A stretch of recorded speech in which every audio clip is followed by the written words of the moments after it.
You are listening to the serialized audiobook podcast for Blood of the Stars, an epic fantasy novel written by Karyne Norton, read by Paeter Frandsen and Karyne Norton.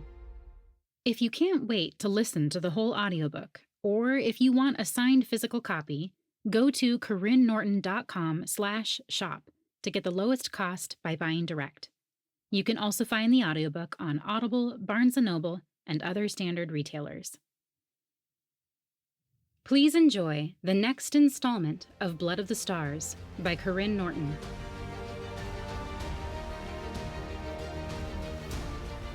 Chapter 52.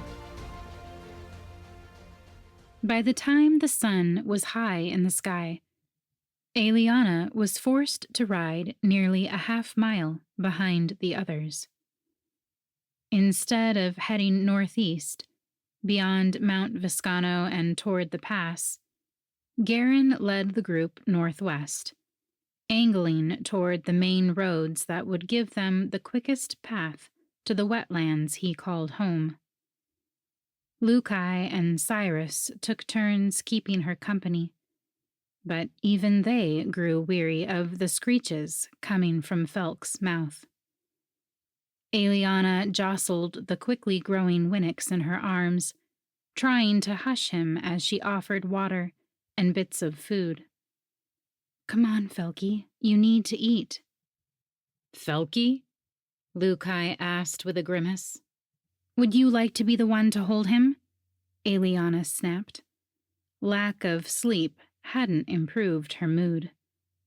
Silmar had told her that if she couldn't get Felk to quiet down before nightfall, he'd kill the Winix himself. He wasn't willing to risk their safety by attracting all the predators in the surrounding area. "He'd probably be better off if you left him on the ground and rode away," Lukai said. Felk gave an especially loud cry, and Lukai rubbed at his ears.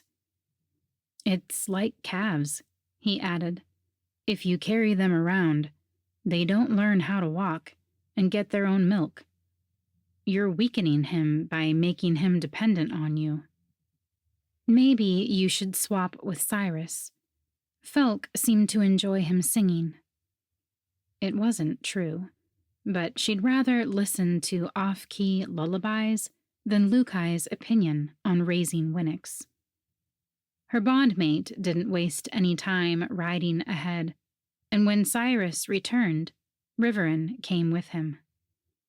Eliana had hardly heard 2 words out of Garen's right-hand man. Hadn't even seen the 2 of them talking. The bird on his shoulder squawked as they approached, its eyes on Felk. "Can I hold him?" Riverin asked. Eliana stiffened, glancing between him and Cyrus, who shrugged. "What are you going to do?" she asked. He reached out his hands, the distance impossibly far between their horses. "I don't have magic. I can't hurt him."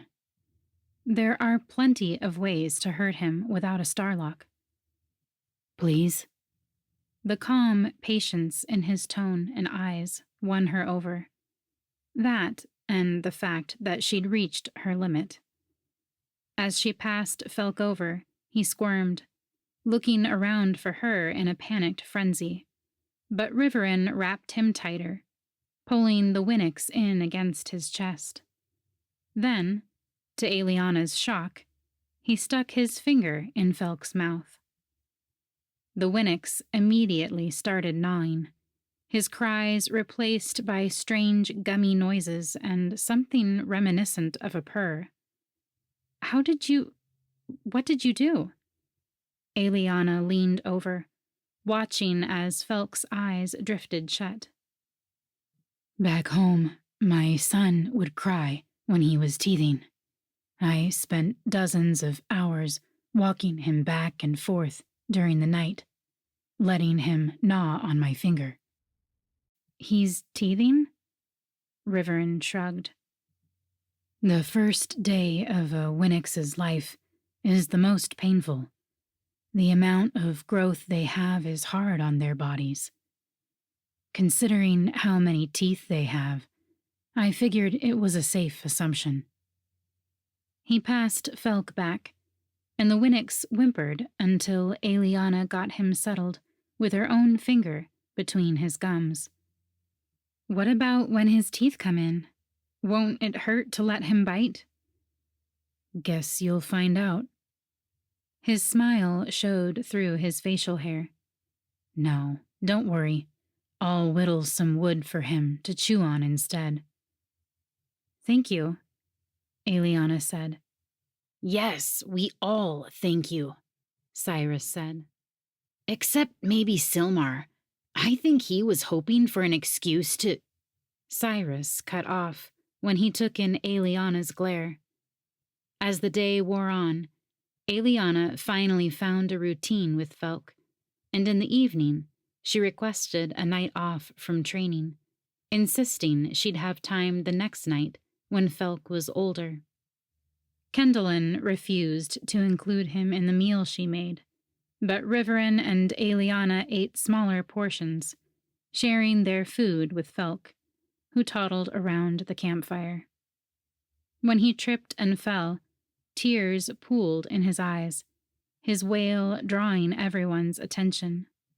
Mama, he cried, reaching out for Eliana. The others exchanged horrified looks as she scooped him up, driving her to her bedroll, even though it was far too early for her to go to sleep. Felk rubbed his eyes, so she nestled him against her while he sucked his thumb and drifted to sleep. A glint of moonlight danced on his silver skin, and his mouth fell open to reveal the new teeth he'd sprouted.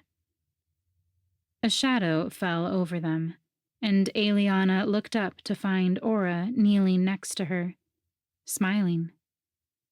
I thought I'd seen everything possible under the sun, but you've proved me wrong.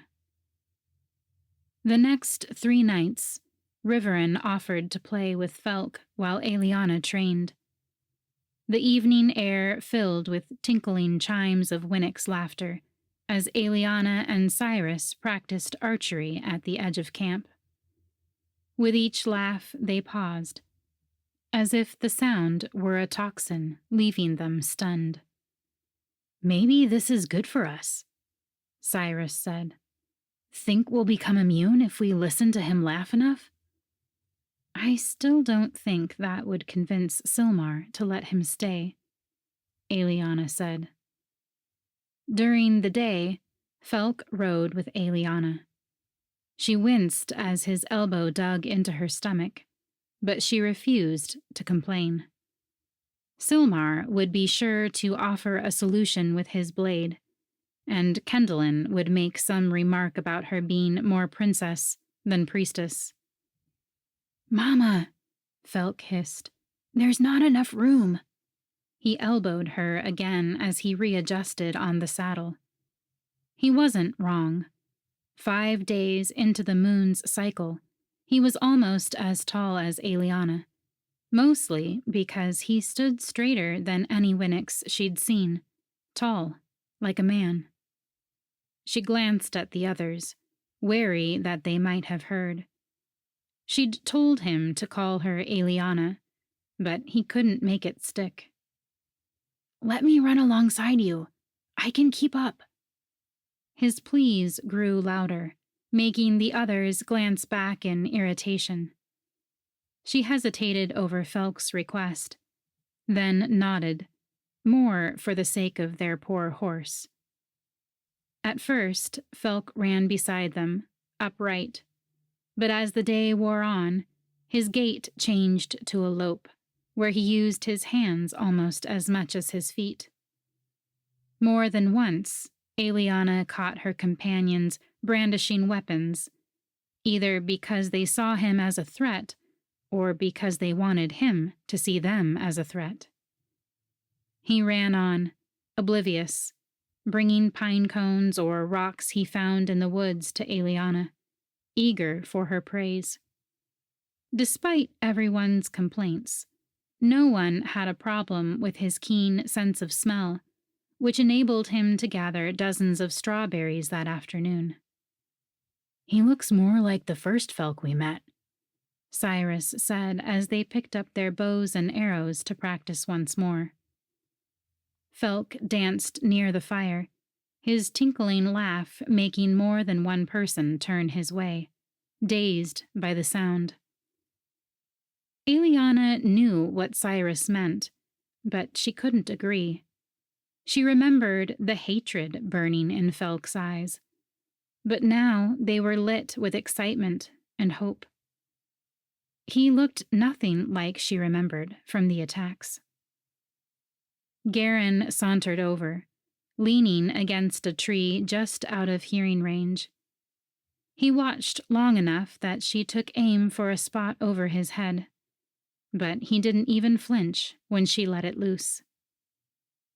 He moved to a stump when it came time for her to spar with Lukai, his lips twisting in his constant smirk. But when Lukai had her practice healing and growth, Karyne's smirk disappeared. His brow pinched as he watched their every move. "Should I injure Karyne and have you heal him?" Lukai asked, his tone strangely cautious. "You're spending all your time watching him, anyway." Eliana tried to laugh it off. "You might get tried for treason. It might be worth it." "Ready for a break?" Silmar hobbled their way, standing between them and Karyne, which conveniently blocked the prince's view. "Yes," Eliana breathed out. "I meant Lukai." Silmar angled his head back toward camp. "Go on. I'll finish up with her tonight." Eliana slumped as Lukai took his leave. "We haven't talked much about what happened with Durakin." Silmar's eyebrows rose as he leaned on his staff. "And I don't mean you letting him go." Eliana tried to think about what else happened that night. Cutting out his brand? "The shield you created." The memory came back in a flash. The unbridled release of magic. The heady sense of the lack of control. The eagerness to do it again. "I don't know how I did that." "I don't either. But we need to push you to a point where we can find out." She swallowed hard, glancing at Kendallin, who sat by the fire with Lukai. "What about testing me again? Why am I able to heal and create a shield?" Silmar shook his head. "There's no need to test. Both are on the constructive somatic spoke. It's rare for you to have both skills, but even weaned, your power is stronger. I can't explain that, but I'm confident in your spoke." "And what if it's too dangerous? Too unfocused? I don't want to hurt anyone again." "That's what I'm here for." She nodded. After seeing what Mavis was willing to do, Eliana knew she needed to be willing to push herself more, to find out just how much good she could do, even if it required some risks. "Healing someone is a bit more basic, because it's fixing an injury that's already happened," Silmar said. "Creating a protective barrier is more complex, almost predictive in how it prevents the injury from ever happening." "I just thought it was a shield, made of light." "Is that what you envisioned creating that night?" She frowned, trying to remember. "No, I just envisioned all of my magic going out from my body, blocking whatever Durakin might send our way. I'm not sure I could recreate that unless someone was truly in danger. Silmar's staff shifted to Molten. Who would it have to be for you to be the most motivated? Yourself? He let the staff hover over her arm, and she backed away. Lukai? Iris? Felk? Eliana's eyes narrowed. You wouldn't torture someone just to scare me into using my magic. Felk, Silmar called, addressing the Winnicks for the first time. Felk's hairless silver head popped out from behind a tree, where he and Riverin were playing hide-and-seek, his eyes scanning for who might have called his name. No. Eliana clenched her fists to stop them from shaking.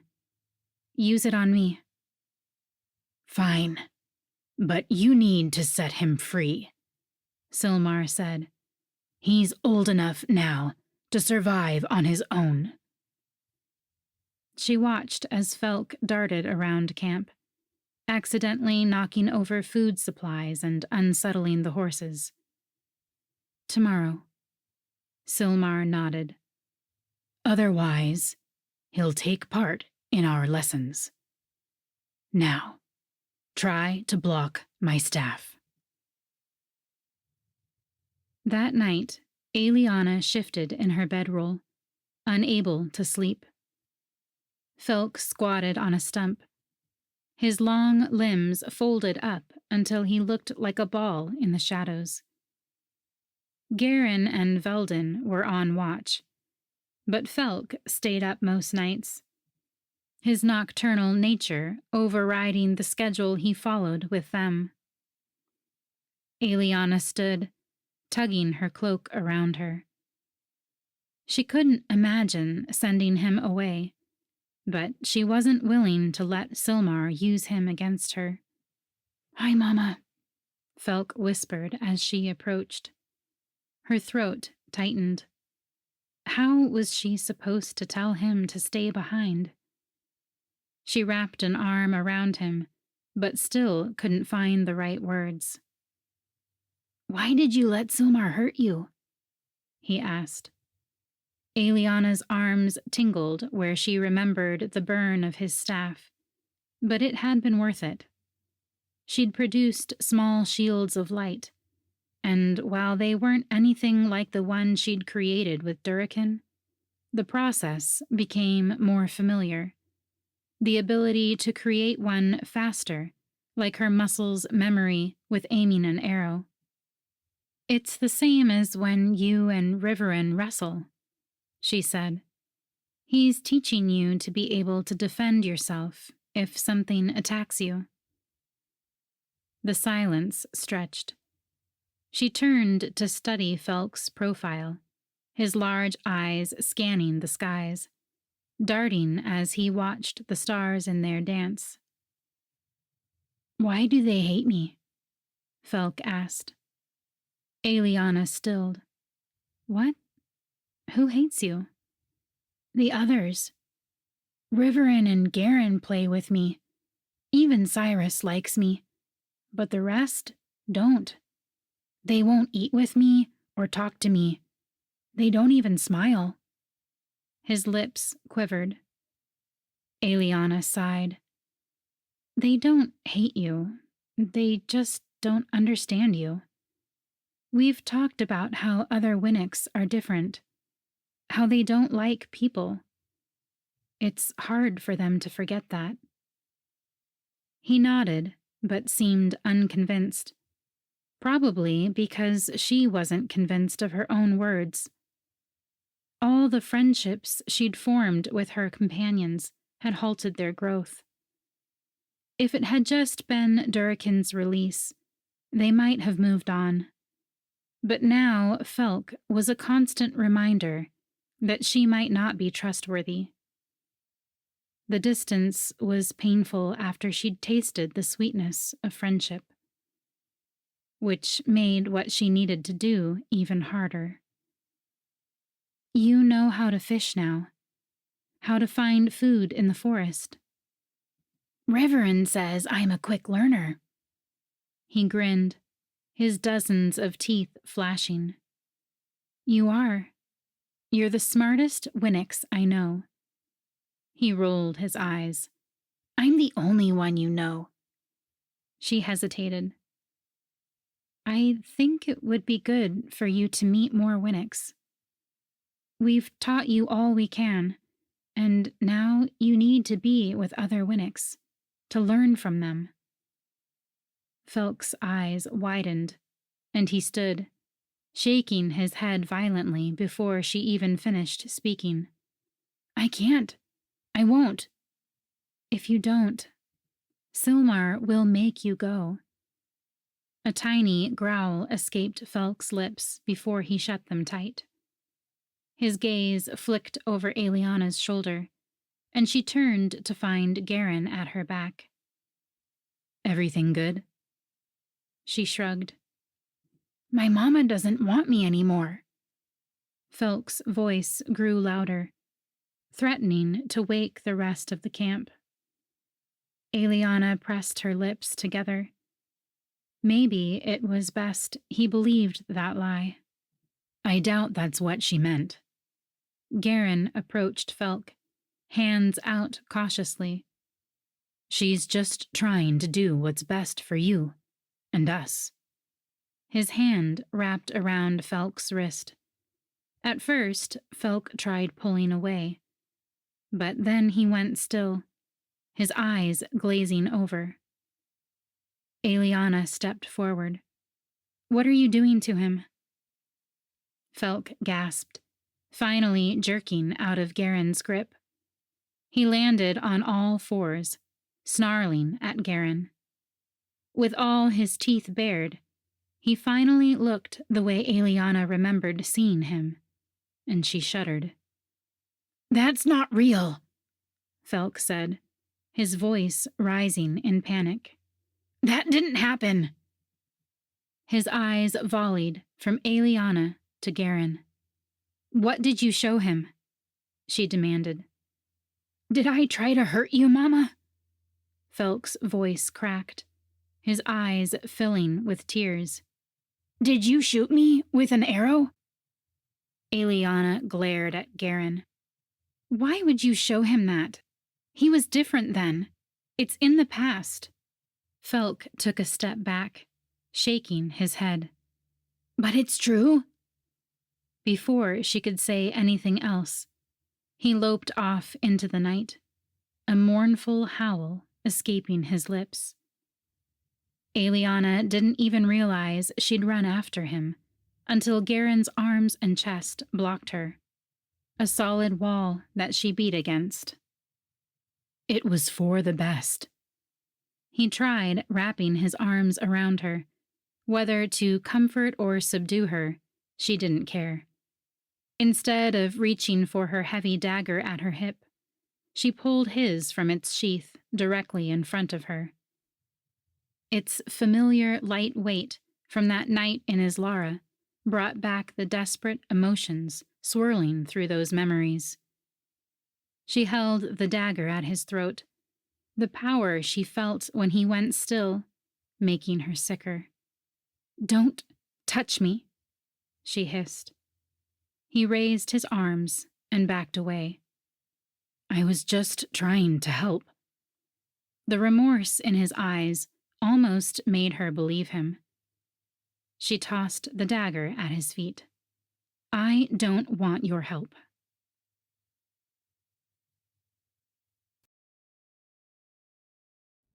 Chapter 53. You're staring again, Reverend said. Karyne shifted his eyes away from where Daisy sat atop her horse. I expected her to hate me for being an LNS. I didn't expect her to hate me for helping her free Felk. At least not for this long. Women are complex creatures. Reverend grinned. Gullet squawked his agreement from Reverend's shoulder. And it's only been 6 days. A dozen retorts rose to Karyne's mind, but for once he let them slide. An argument would only lead them back to stony silence, and if he didn't have Reverend to talk to, His options for conversation on the long rides grew slim. There was always Aura, but half the time she was in her own world, far away from Riston. Cyrus had borrowed the sins of the stars, so now the strange, almost priest only wanted to discuss theology with Karyne. Every night, Velden left camp, returning after Daisy's training for a meeting with Silmar and Jasperus. Those three never spoke to Karyne, probably afraid he might pull the memory of their conversation right out of their head if they got close enough. Kendallin hardly acknowledged Karyne's existence, but she seemed to treat Daisy the same, so he didn't take it personally. Holm and Lukai had started sparring with him in the evenings, and Iris was gracious enough to give him a long overdue haircut. She'd finally decided he was the same boy she remembered and fussed over him more than his own mother ever had. Sometimes they reminisced about life at the Selenoft Sungazer, but that usually ended with Iris in tears as she questioned how much Emerus had known about Karyne's identity versus how much she had intentionally kept secret. He would have liked to talk to Daisy some. He hadn't seen her do any of the blood magic Kendallin mentioned. He hadn't heard her making plans to overthrow the royal family. Maybe if they had a conversation, they could get to the bottom of what had happened that night when she'd left, or what she'd been doing since, or why their families had to hate each other when they'd been so close as children. But the connection they'd had as children was gone. Instead of being overjoyed at their reunion, he felt like the Daisy he'd known had died, and now he had to grieve the loss. With no other options, he was left with Riverin for company. Karyne tugged on Skunk's reins to keep him from snapping at the horse's tail in front of him.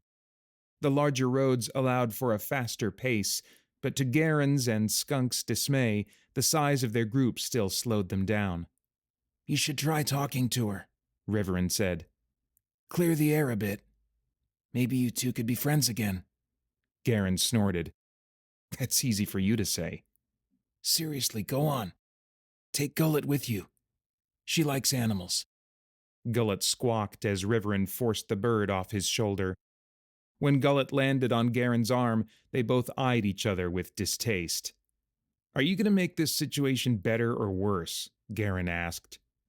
Gullet readjusted, digging his claws through Karyne's sleeve and into his skin. Karyne tugged on his reins, guiding Skunk past Silmar and Velden until he was lined up with Daisy's mare. At first, Daisy glanced up with a ready smile that took Karyne's breath away, but as soon as she saw who approached, her face went blank.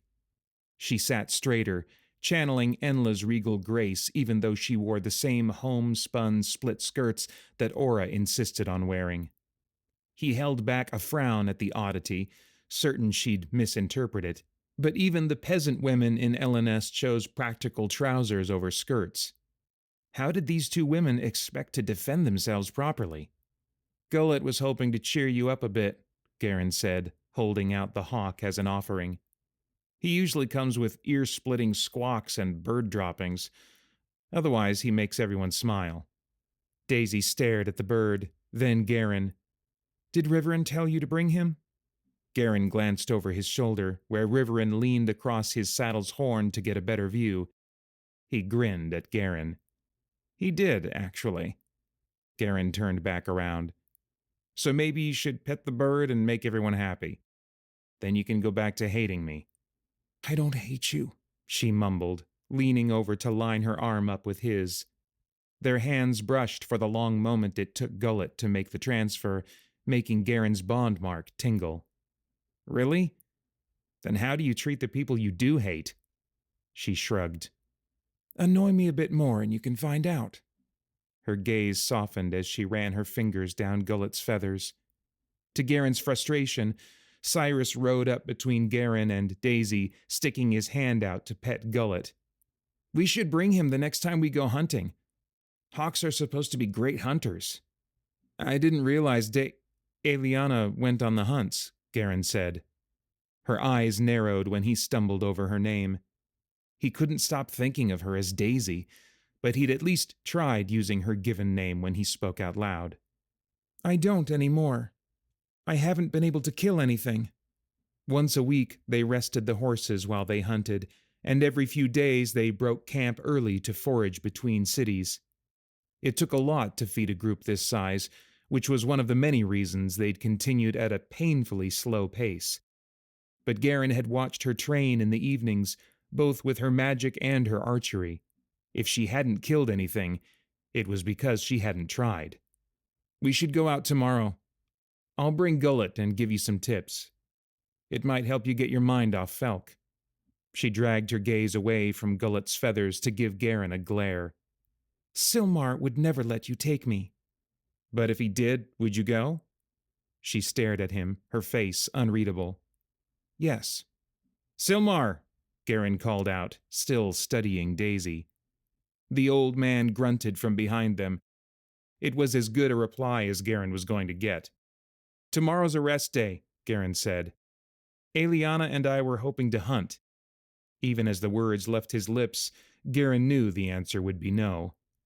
Why would they let someone they only partially trusted take weapons and go out alone in the woods with his sworn enemy, a woman they fiercely protected?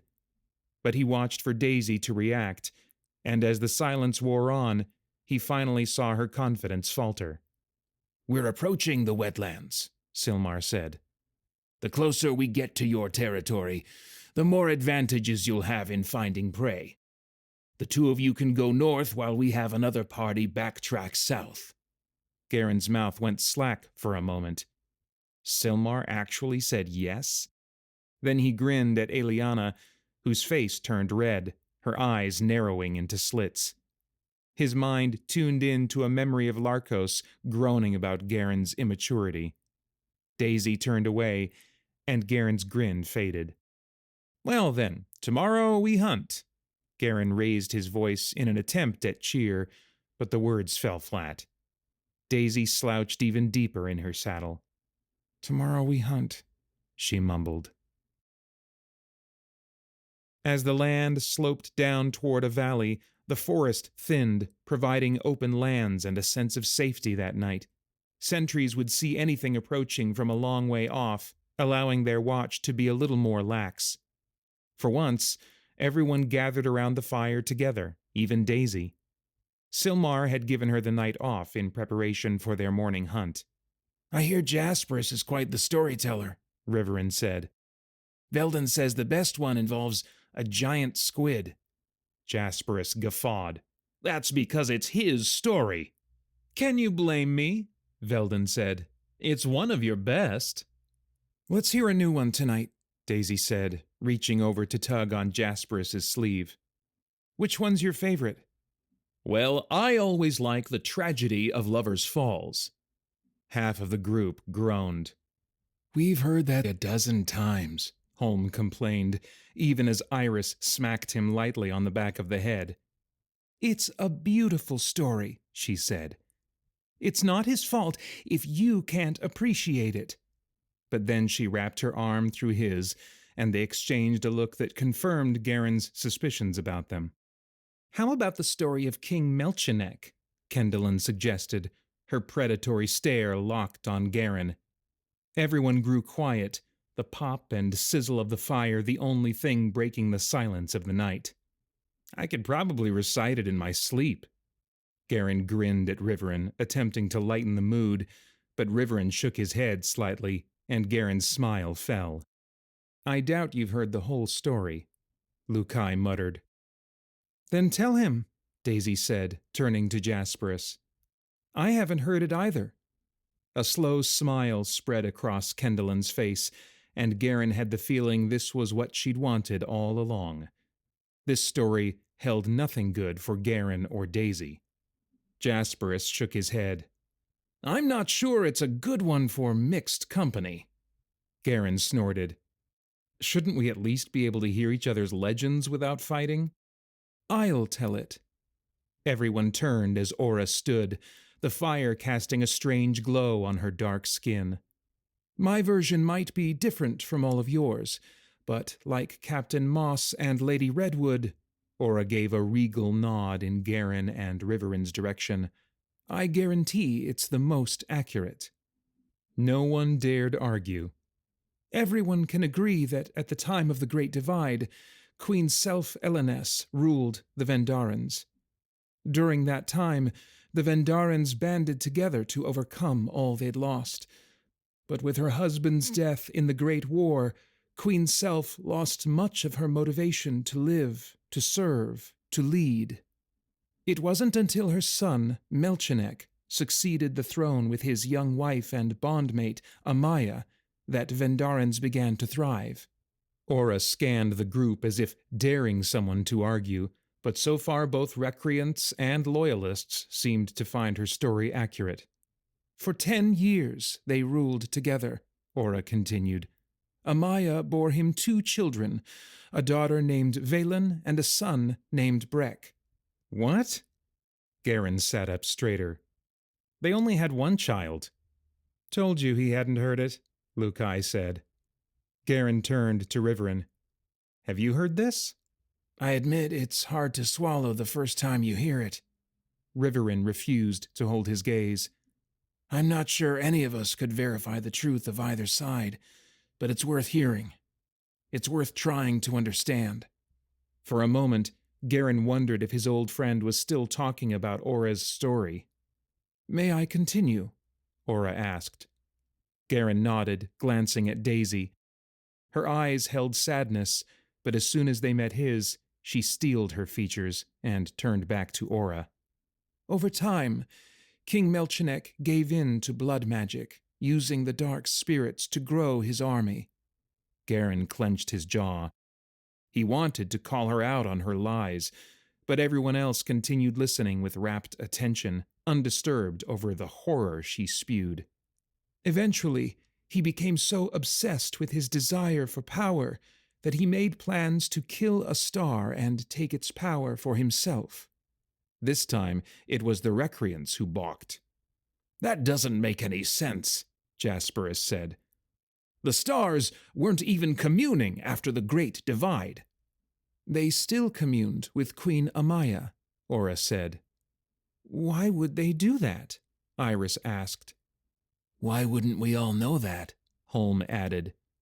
The events of history have a way of changing over time, depending on who tells the story. Elements that seem unimportant or unbecoming are often left out. Now, will you all let me finish? She eyed them like a stern mother threatening to put them all to bed early. King Melchinek was the first and last man to kill a star, but instead of gaining power from the slain star's blood, it killed him, and the power entered his son, Brek. Queen Amaya ruled in her husband's place until Brek came of age. His power was part of the reason the Eleness family line held stronger star blood than most, though it grows weaker with every generation. Her attention rested on Karyne, reminding him that she spoke of his family line, of him and Enla. Her words were blasphemous. The idea of anyone, especially in his family, killing a star, preposterous. They might not worship the stars, but his family still honored them. His anger was only slightly tempered by the fact that the recreants all looked shocked and horrified as well. Valen should have taken the throne, she continued. But as the siblings grew, she saw that her brother's power far outmatched hers. He could easily kill her and take the throne, so she fled to the Mindrin Mountains. She took up a quiet life as a priestess in a sun-gazer, where she married Willem Windrin. Everyone's focus shifted to Daisy, whose eyes widened in surprise. I hope you enjoyed listening to the latest installment of Blood of the Stars by Karyne Norton. If you enjoy listening to this narration, you might also enjoy listening to his audio dramas at spiritblade.com or his podcast, Christian Geek Central, where he discusses movies, video games, and all things enjoyed by self-proclaimed geeks from a Christian worldview. Thanks so much for listening.